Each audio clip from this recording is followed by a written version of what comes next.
Apakah Ibu ada waktu? Oh, untuk apa nih?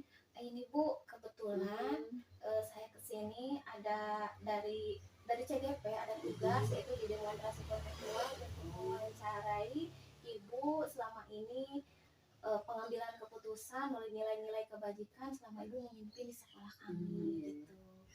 Bu boleh? Ada 8 pertanyaan ini Bu. Banyak sekali nih. Ya boleh, nggak apa-apa. Baik Bu, untuk pertanyaan yang pertama ya Bu ya. Selama ini nih Bu ya, bagaimana nih Ibu itu dapat mengidentifikasikan tentang dilema etika atau bujukan moral nih yang Ibu paham nih apa itu? Dilema dan bujukan moral ya. Kalau menurut Ibu ya, dilema etika pengambilan keputusan yang dihadapkan pada dua pilihan antara lain benar dan versi benar. Nah itu kalau menurut Ibu ya, tapi nggak tahu yang lain. Mungkin gitu. Ya. Kalau menurut Ibu nih, kalau bujukan moral itu apa? Bujukan moralnya yaitu pengertian keputusan yang dihadapkan dua pilihan antara benar dan salah. Baik Bu, kalau begitu. Pertanyaan kedua Bu ini nih. Bu, selama Ibu nih menjadi kepala sekolah, ini bagaimana Ibu menjalankan pengambilan keputusan di sekolah Ibu, terutama nih untuk sebuah kasus di mana ada dua kepentingan ya Bu ya, yang sama-sama benar atau sama-sama mengandung nilai kebajikannya nih Bu. Gitu.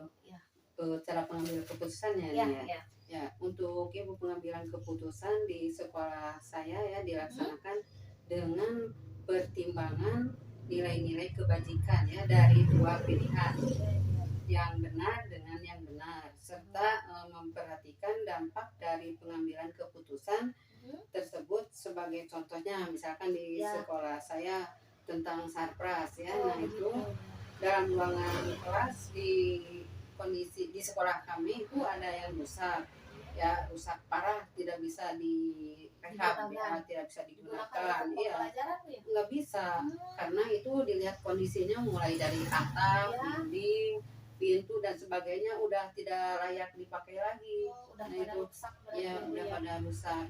Nah saya itu cari solusi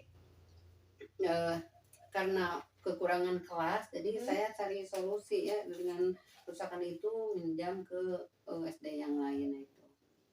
Pinjam ke SD yang ke satu atap ya Bu ya. Masih karena satu kan atap. di Ibu itu satu atap ada dua SD ya. Kebetulan kelas itu kosong nggak digunakan. Seperti ini pertanyaan untuk yang ketiganya Bu ya. Nih, langkah-langkah apa atau prosedur seperti apa yang bisa Ibu lakukan selama ini gitu. Langkah-langkahnya yang telah dari tadi kan sarpras ya Bu ya, karena kita kekurangan kelas untuk proses pembelajaran. Nah, Ibu langkah-langkahnya seperti apa? Dari kasus tadi ya masih sarpras ya. Kami berupaya dan berusaha untuk mengajukan ke Dinas ya, itu dengan cara membuat proposal. Itu udah diajukan. Terus mengadakan Zoom dengan pihak itu sarpras, dengan pihak sarpras, di video langsung kerusakannya. Namun sampai saat ini belum direalisasi dan belum ada belum di ACC, belum ditindaklanjut mungkin ya Bu ya. Nah itu belum ditindaklanjut sampai saat ini. Nah mudah-mudahan ya ke depan bisa cepat terrealisasi dan ditindaklanjuti. Ibu selain itu kan kalau nggak salah di sekolah itu ada yang melalui dapodik ya? Udah diajukan sama operator dapodik udah. Nah supaya proses pembelajaran tetap berjalan dan terlaksana dengan kondusif ya. Nah kami melakukan kolaborasi dengan dengan kepala sekolah SDN Mekarsari 1 ya, karena tidak digunakan. Nah alhamdulillah SD Mekarsari 1 memberi pinjaman untuk digunakan supaya pembelajaran kami bisa kondusif berjalan lancar. Nah itu. Sekarang pertanyaan keempat Bu, hal-hal apa saja yang selama ini Anda anggap efektif ya, Ibu yang anggap efektif itu dalam pengambilan keputusan pada kasus-kasus dilema etika yang kasus tersebut tuh yang tadi. Cara mengambil keputusannya ya, langkah-langkahnya kami mengadakan kolaborasi yang tadi seperti itu, kolaborasi dengan kepala sekolah SDN 1 Mekarsari. Kebetulan satu atap jadi itu. Nah itu mungkin langkah-langkahnya seperti itu.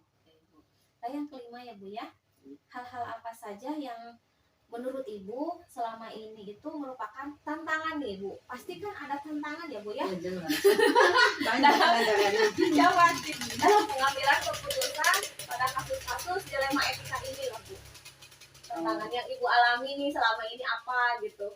Oh iya, tantangannya sebenarnya tantangannya banyak sekali, cuman Ibu ungkapkan mungkin sebagian ya. Tantangan yang saya hadapi sekarang, kelas yang saya gunakan itu mau dipakai lagi, mau digunakan sama SD 1 Mekarsari. Nah, mau digunakan untuk perpustakaan.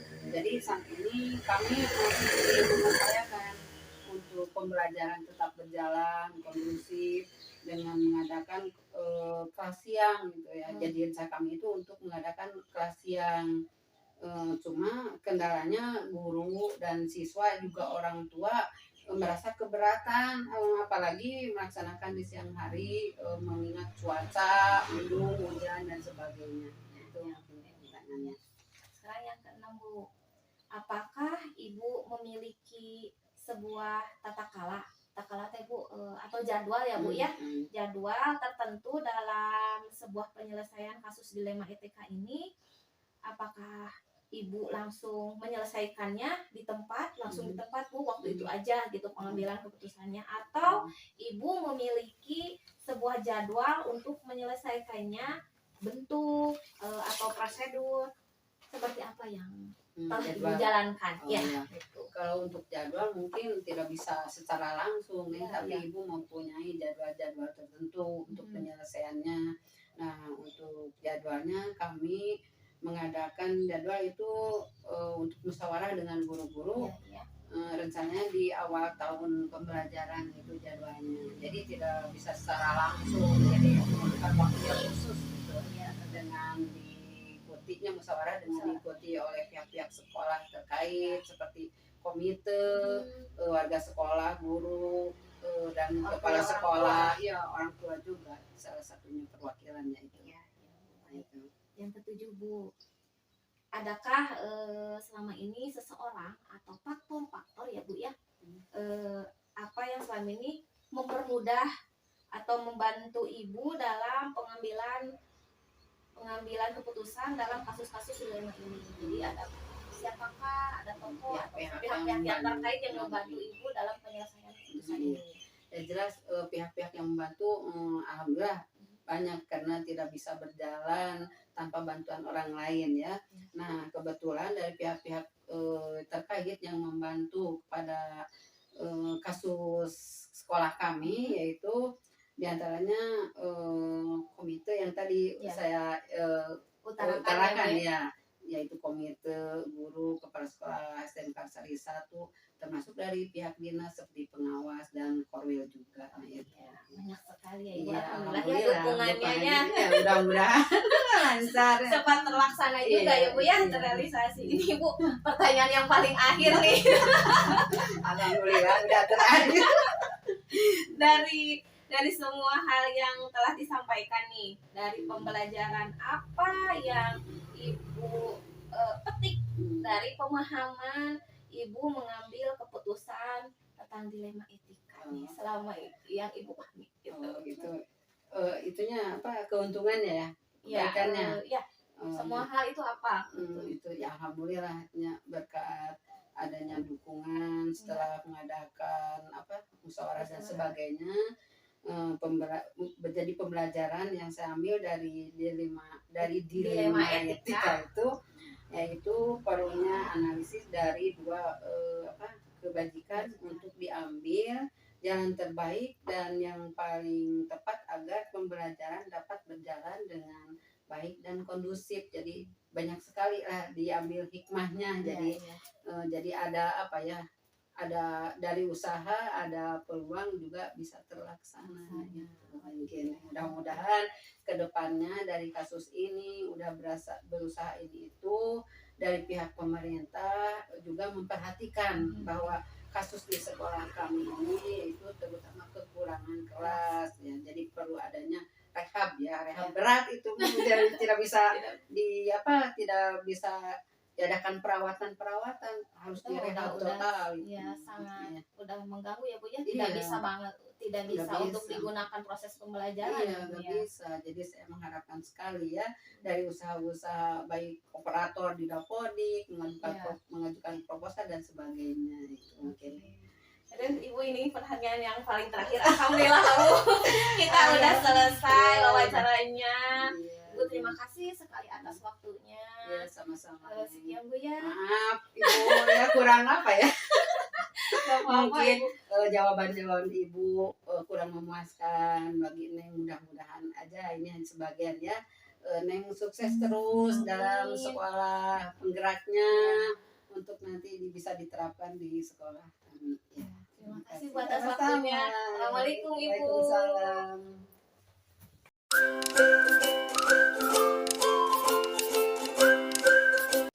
Assalamualaikum Bapak. Waalaikumsalam. Selamat pagi Pak.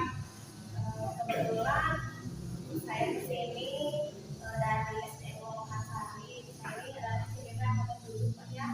Di sini ada di modul 3.1 itu ada tugas demonstrasi kontekstual untuk mewawancari Bapak ya. Selama Bapak itu menjadi kepala sekolah dalam pengambilan keputusan dengan menggunakan nilai tertentu. Apakah Bapak ada waktu untuk saya? Ya, ada. Siap. Ya, terima kasih Pak. Langsung aja ya Pak ya ke pertanyaannya. Yang pertama Pak, selama Bapak nih, selama ini Bapak dapat mengidentifikasikan tentang kasus-kasus yang merupakan wilayah etika. Jadi saya selalu melakukan identifikasi terhadap kasus-kasus di sekolah saya, baik dari etika itu saya selalu melakukan melihat kondisi-kondisi yang ada di sekolah. Lalu saya mendengarkan berbagai masukan-masukan dari setiap stakeholder, dari guru, dari siswa, dari orang tua, bahkan dari komite tentang hal-hal kejadian yang ada di sekolah. Seperti itu. Selalu melibatkan komunikasi apa ya dengan semua pihak. Untuk pertanyaan kedua ini, selama ini bagaimana Bapak menjalankan pengambilan keputusan di sekolah Bapak, terutama untuk sebuah kasus-kasus di mana ada dua kepentingan Pak, itu yang sama-sama benar atau sama-sama mengandung nilai tersebut.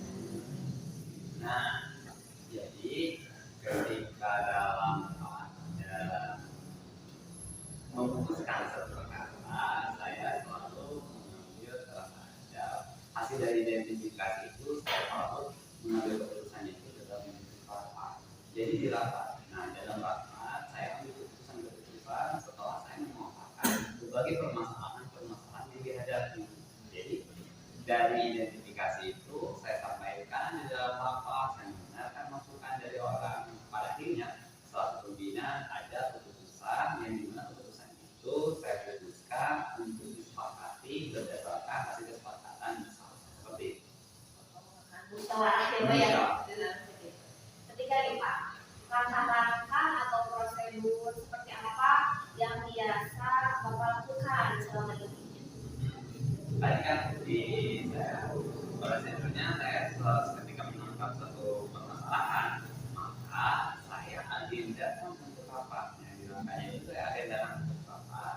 Nanti saya akan memaparkan berbagai permasalahan dan saya juga akan memaparkan berbagai peraturan yang dimiliki yang telah ditetapkan. Nah, dari permasalahan itu ataupun dari peraturan yang kita sodorkan, nanti saya akan konfirmasi kepada pihak-pihak yang terkait. Nah, ketika pihak-pihak yang terkait menyampaikan berbagai hal yang dihadapinya, yang telah dikerjakannya,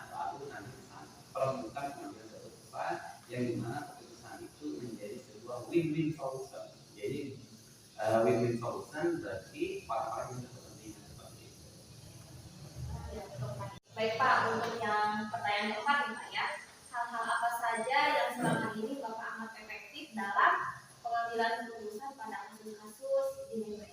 Nah, setelah itu yang efektif itu ya ketika saya itu menemukan satu permasalahan di lapangan, lalu saya ternyata di rapat itu saya menyampaikan seperti tadi yang saya sampaikan ketika dalam rapat itu ternyata pengambilan keputusan yang saya putuskan sudah disepakati oleh para guru seperti itu, ternyata itu efektifnya itu dilakukan setelah kegiatan rapat. Hasil keputusan itu ternyata dilakukan. Jadi pengambilan keputusan yang efektif itu yang saya lakukan itu ketika di rapat. Jadi rapat apapun terselesaikan di rapat.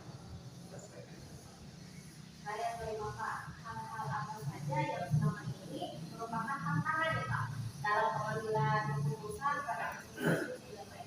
Nah, terkadang ya tantangannya itu adalah melawan perasaan saya sebagai pemimpin. Jadi ketika saya sudah mempunyai opsi-opsi untuk sebuah keputusan yang saya anggap baik, tetapi ini patut menyinggung perasaan orang yang berkepentingan seperti itu kan. Nah, sehingga perasaan ini yang terkadang agak sungkan ketika mau disampaikan, saya takut tersinggung karena kondusivitas di sekolah itu harus penting ya. Misalkan kalau dengan orang tua harus ini mau tidak mau ini harus diselesaikan. Nah, kadang-kadang perasaan itu saya selalu bawa untuk dikemukakan. Jadi yang paling penting itu adalah melawan perasaan, melawan apa ya, berpikir yang enggak. Jadi itu. Jadi yang paling menghambat itu jadi dalam diri ya Pak ya. Yang kedua Pak, apakah Anda memiliki sebuah kata-kata atau jadwal dalam sebuah penyelesaian kasus dinamika? Nah,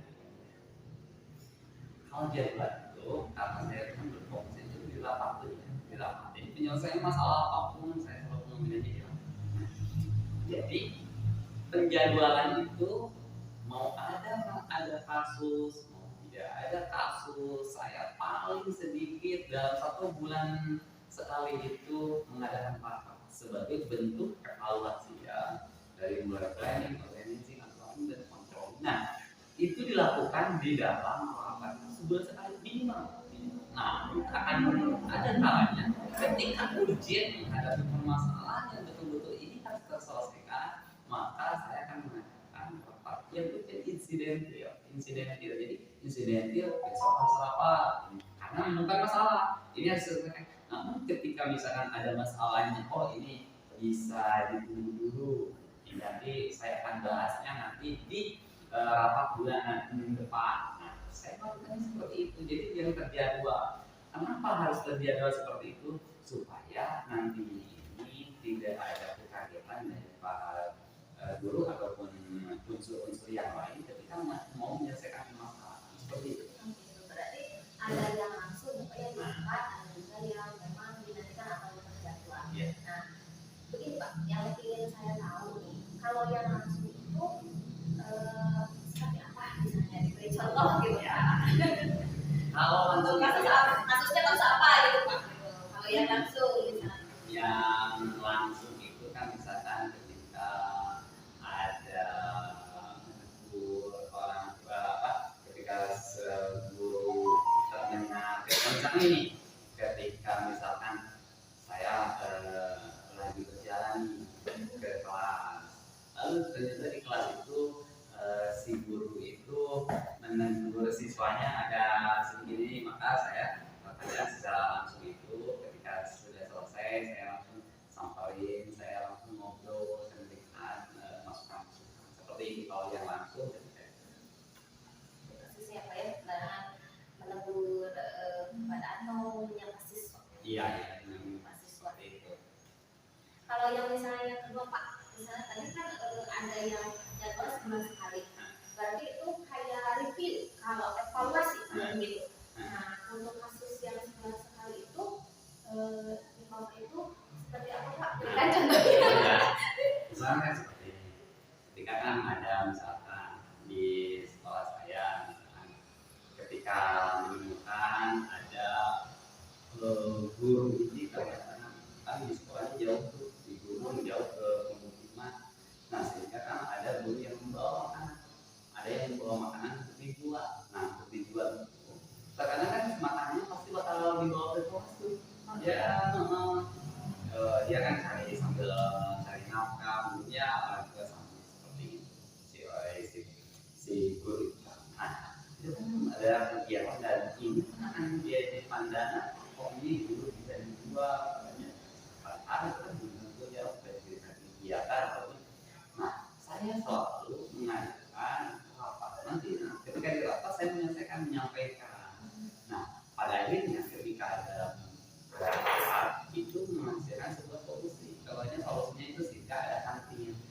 yang membantu untuk menyelesaikan itu kan sebenarnya biasanya guru, orang tua. Jadi guru dan orang tua itu selalu mendukung ketika program-program di sekolah itu ada permasalahan itu disampaikan, maka guru mendukung, dan yang paling terbaik itu adalah guru bisa memahami kesepakatan proyek sekolah seperti itu. Jadi guru dan orang tua siswa, orang kan siswa itu sendiri, siswa sendiri. Jadi unsur-unsur stakeholder yang ada di sekolah itu sangat membantu. Selama ini terhadap pengambilan keputusan saya seluruh warga dilibatkan ya kalau begitu. Dengan tadi yang kata Bapak itu, makanya kita dengan bermusyawarah ya.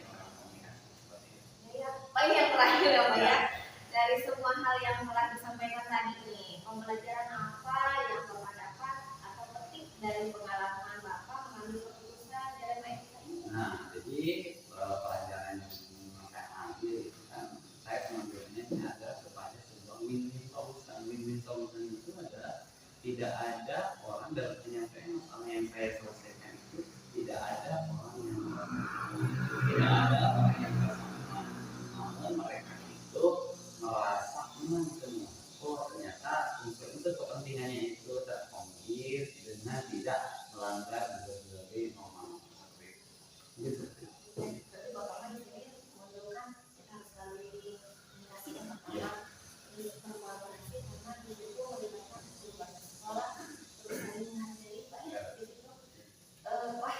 Benar-benar nilai-nilai kebajikannya sudah muncul sekali di sekolah Bapak ini. Bapak terima kasih atas waktunya. Mungkin itu terakhir dari pertanyaan saya. Iya, siap. Terima kasih atas waktunya. Assalamualaikum. Waalaikumsalam.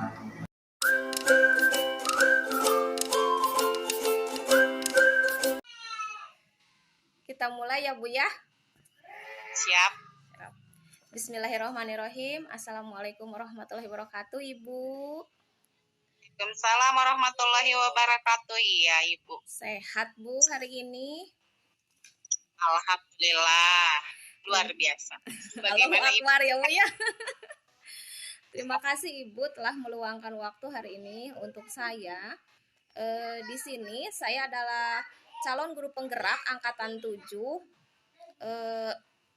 Di sini saya mendapat tugas yaitu di demonstrasi kontekstual untuk mewawancarai kepala sekolah dengan pengambilan keputusan yang melihat atau ditilai dengan dari nilai-nilai kebajikan yang universal. Sebelumnya saya akan memperkenalkan diri, atau Ibu aja deh yang memperkenalkan diri. Siapa Ibu, nama Ibu yang jelas, dan sekolah asalnya dari mana. Ya, baik. Terima kasih Ibu atas kesempatannya. Nama saya Ibu Rika Rustika, SPD dari TK Nur Aini, Kampung Sukamanah, Kecamatan Desa Jatisari, Kecamatan Karangpawitan. Iya, terima kasih atas perkenalannya. Ibu, kita langsung aja ya ke pertanyaan. Baik, siap. Mangga. Di sini Bu ya ada 8 pertanyaan. Ibu nggak usah tegang. Di sini juga pertanyaannya ringan-ringan saja Bu. Adanya di kasus sekolah Ibu dalam pengambilan keputusan dinilai dari nilai-nilai kebajikan. Ya Bu ya. Yang pertama ya. Bu, selama ini bagaimana Ibu dapat mengidentifikasikan kasus-kasus yang merupakan dilema etika atau bujukan moral? Baik, terima kasih Ibu atas pertanyaannya. Saya mengamati dulu, mengidentifikasi permasalahan yang ada, serta mengumpulkan informasi yang faktual untuk mengambil keputusan yang tidak memberatkan salah satu pihak, baik pihak perorangan ataupun pihak sekolah tentunya. Oke, seperti itu Ibu. Kalau begitu Ibu lebih mengutamakan untuk bermusyawarah ya di sini ya dengan pihak-pihak sekolah. Seperti itu Ibu. Iya, baik. Sekarang yang kedua ya Bu ya. Selama ini bagaimana Ibu menjalankan pengambilan keputusan di sekolah Ibu, terutama untuk kasus-kasus di mana ada dua kepentingan yang sama-sama benar atau sama-sama mengandung nilai kebajikan. Silakan Ibu. Ya, siap. Kalau dalam pengambilan keputusan, saya selalu melibatkan berbagai pihak. Jadi saya tidak mengambil keputusan atas keinginan saya sendiri walaupun saya sebagai kepala sekolah. Jadi saya melibatkan pihak guru juga, guru-guru, tenaga kependidikan, serta orang tua siswa ataupun siswa itu sendiri saya akan libatkan apabila diperlukan. Oke, karena kan ya kalau siswa di TK mah polos ya Bu ya, ditanya teh langsung ngejawab. Karena di ibu mah ada mungkin ada persatuan orang tua atau komite ya Bu ya. Ya ada. Ya. Itu pasti. Ya. Ya. Tiap tahun itu berbeda Bu kalau untuk komite dari pihak orang tua atau tetap. Biasanya siswa keluar masuk. Ya. Jadi otomatis komite kan di tim ya. Iya. Gitu. Ya Bu, terima kasih atas jawabannya. Untuk pertanyaan ketiga ya Bu ya. Langkah-langkah atau prosedur seperti apa nih yang Ibu lakukan selama ini dalam pengambilan keputusan? Pertama saya informasi kesalahan yang timbul. Apa ini masalahnya saya cari dulu. Lalu saya akan membicarakannya secara intern dengan guru ataupun ke pendidikan yang ada di sekolah. Saya libatkan yang ada di sekolah. Barulah saya mendiskusikannya dengan pihak lainnya, misalkan orang tua siswa apabila masalahnya itu timbul dengan pihak orang tua siswa seperti itu. Oke, terima kasih Ibu. Terus yang keempat Bu, hal-hal apa saja yang selama ini Ibu anggap efektif dalam pengambilan keputusan pada kasus-kasus dilema etika nih Bu? Kalau dalam setiap pengambilan keputusan itu efektif, tidak memberatkan pihak. Kenapa? Karena pihak orang tua siswa ataupun guru, dalam hal ini pihak sekolah, harus merasa aman, nyaman, dan sejahtera, sehingga akan terjalin hubungan simbolisis mutualisme, di mana semua pihak yang terlibat tidak merasa dirugikan. Seperti itu. Ibu. Iya, berarti simbiosis mutualisme, saling menguntungkan satu sama lain ya Bu ya. Selalu Ibu mengedepankan dengan musyawarah, berdiskusi kalau begitu ya Bu. Ibu hebat sekali Bu dalam pengambilan keputusannya. Sekarang Ibu kan di sini tadi dalam kasus ya dilema etika. Mungkin Ibu bisa menceritakan contoh kasusnya di sekolah Ibu? Begini ya, kan kalau untuk TK itu ada salah satu kasusnya ya, gebiar IGTKI ya. Yeah. Itu kan wajib ikut sertakan semua siswa. Sedangkan kan di pihak orang tua siswa kadang ada yang tidak mau mengikuti dengan berbagai alasan. Alasan akan keuangan karena dan lain-lainnya. Maka kita sekolah harus bisa menjembatani gitu. Bagaimana caranya ke pihak PKI kita masuk, ke orang tua juga kita bisa masuk dengan menjelaskan sejelas-jelasnya gitu, seperti itu Ibu. Oh, jadi itu kan itu teh seperti lomba ya Bu ya, setiap tahun 1 tahun sekali ya, gebiar IGTKI. Jadi banyak sekali ada beberapa orang tua yang menyatakan dia tidak ingin ikutan kalau begitu Bu ya. Iya, itu sebagian yang tidak ingin mengikuti, tapi sebagian lagi ada yang ini kan setahun sekali ya, pengalaman buat anak apalah gitu. Tapi kan sebagian lagi yang tidak respon dengan baik gitu. Kita kan menjembatani, menjelaskan dari pihak sekolah seperti itu. Terutama kalau misalkan bersentuhan dengan masalah keuangan gitu kan. Kalau masalah bersentuhan dengan keuangan, otomatis sekolah lah yang kita harus meng-covernya terlebih dahulu. Soalnya kesannya kan wajib ya Bu ya. Jadi yang menghandle-nya adalah mungkin sekolah dulu ya Bu ya, untuk terus untuk terus agar kegiatannya berjalan dengan baik ya Bu ya kalau begitu. Oke Bu, sekarang ya Bu, kita pertanyaan kelima ya Bu ya. Hal-hal apa saja yang selama ini merupakan tantangan nih Bu ya dalam pengambilan keputusan pada kasus-kasus dilema etika tersebut Bu? Ya, seperti yang tadi saya sampaikan kasus yang tadi ya, Tantangan yang dihadapi dalam pengambilan keputusan apabila tidak ada titik temu yang akan memberatkan salah satu pihak, otomatis sekolah yang misalkan ya, saya selaku kepala sekolah harus bisa mengatasinya dengan membayarnya terlebih dahulu, terus nanti ke orang tua bisa mencicilnya walaupun entah kapan lah beliau orang tua itu bisa membayarnya seperti itu, tapi tetap kan kegiatan harus berjalan gitu. Jadi Ibu handle dulu kalau begitu ya Bu ya. Terus yang keenam ya Bu ya. Iya, maka.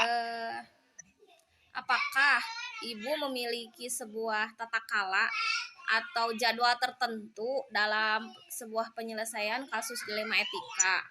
Apakah Ibu langsung menyelesaikannya di tempat atau memiliki sebuah jadwal untuk menyelesaikannya dalam bentuk atau prosedur seperti apakah Ibu menjalankannya? Iya. Kalau untuk jadwal mungkin saya tidak terjadwalkan ya, karena untuk permasalahan itu tidak rutin, misalnya seminggu sekali, sebulan sekali apa. Jadi setiap ada permasalahan tidak dijadwal, tapi saya apabila itu ada permasalahan yang muncul, langsung membereskannya secepat mungkin, sebaik mungkin, dan sebijaksana mungkin. Mungkin seperti itu. Oke, berarti Ibu mah langsung cepat tanggap ya dalam pengambilan keputusan. Waktu itu juga kalau ada masalah langsung diselesaikan. Oke, sekarang yang ketujuh nih Bu ya. Faktor-faktor yang memudahkan, adakah seseorang atau faktor-faktor apa yang selama ini mempermudah atau membantu Anda dalam pengambilan keputusan dalam kasus-kasus dilema etika? Iya, siap. Dalam dilema etika, saya yang membantu itu terutama orang-orang yang berada di sekolah, tenaga kependidikan, tenaga guru juga ya, tenaga pendidik dan tenaga kependidikan itu yang saya terlebih dahulu sebelum yang lainnya. Mungkin itu ya. Okay. Baru kita mencari akan yang lainnya gitu. Tapi kita libatkan dulu yang ada di sekolah dulu. Nah, iya. Seperti kalau begitu Bu, kalau misalnya di sini kan faktornya dari guru ya, dari guru. Kalau misalnya dari yayasan Bu, Kak, kalau nggak salah kan Ibu mah di bawah naungan yayasan ya Bu ya? Ya. Apakah itu juga? Kalau untuk yayasan sendiri, yayasan itu tidak terlalu ribet juga ya Bu ya, soalnya dia tahu akan keberadaan sekolah itu seperti apa. Jadi dia tidak perlu mencampuri urusan selama itu tidak memberatkan. Gitu, tidak memberatkan sekolah. Gitu Ibu. Oke. Ini pertanyaan terakhir Bu. Iya. Dari semua hal yang telah Ibu sampaikan nih dari tadi, dari poin 1 sampai 7 itu, pembelajaran apa yang Ibu dapat petik dari pengalaman Ibu mengambil sebuah keputusan dilema etika selama Ibu menjabat menjadi kepala sekolah di sekolah Ibu? Ya, baik Ibu, terima kasih.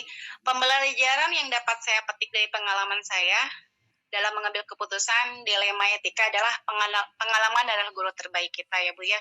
Setiap masalah akan selalu dapat kita terselesaikan dengan baik dengan adanya komunikasi yang baik dan musyawarah yang mencapai mufakat, serta kita juga selalu tidak memberatkan orang-orang di sekitar kita. Gitu aja Ibu ya. Terutama kita menomorsatukan kepentingan kalau di TK itu anak ya Bu ya, gitu. Jadi jangan sampai memberatkan orang tua siswa, terutama anak juga gitu. Oke. Berarti Ibu mah kalau di sini pengambilan keputusan itu selalu berpihak kepada siswa. Kalau yang saya tangkap Ibu lihat resumenya. Terus dalam pengambilan keputusan juga Ibu selalu berdiskusi dengan warga sekolah, yaitu orang tua, guru-guru, tenaga pendidik, serta siswa juga dilibatkan dalam situ. Ibu hebat sekali ya, hebat Bu. Ya kan kita harus nyaman Bu ya, aman, nyaman, dan sejahtera semuanya. Jadi kondusif ya Bu ya. Ya. Oke Ibu, itu pertanyaan yang terakhir. Terima kasih sekali atas waktunya dan kesempatannya buat saya mungkin ada kata-kata terakhir nih buat saya sebagai calon guru penggerak untuk masa depannya. Ya, untuk Ibu Nenden yang sedang berjuang sebagai guru penggerak, tetap semangat, tetap belajar, tetap menuntut ilmu. Yang terakhir, semangat terus dan semoga tercapai semuanya dengan baik ya Bu ya, lancar segalanya. Hebat Ibu. Ya, terima kasih Ibu atas motivasi, semangatnya, dorongan, serta doanya untuk saya sebagai guru penggerak ya Bu ya. Mudah-mudahan ilmu yang saya dapatkan bisa saya terapkan, ya harus ya Bu ya, harus terapkan untuk mencapai pendidikan yang lebih maju ya Bu ya. Ibu, terima kasih sekali atas waktunya. Saya undur diri. Assalamualaikum warahmatullahi wabarakatuh, Ibu. Terima kasih Ibu. Iya.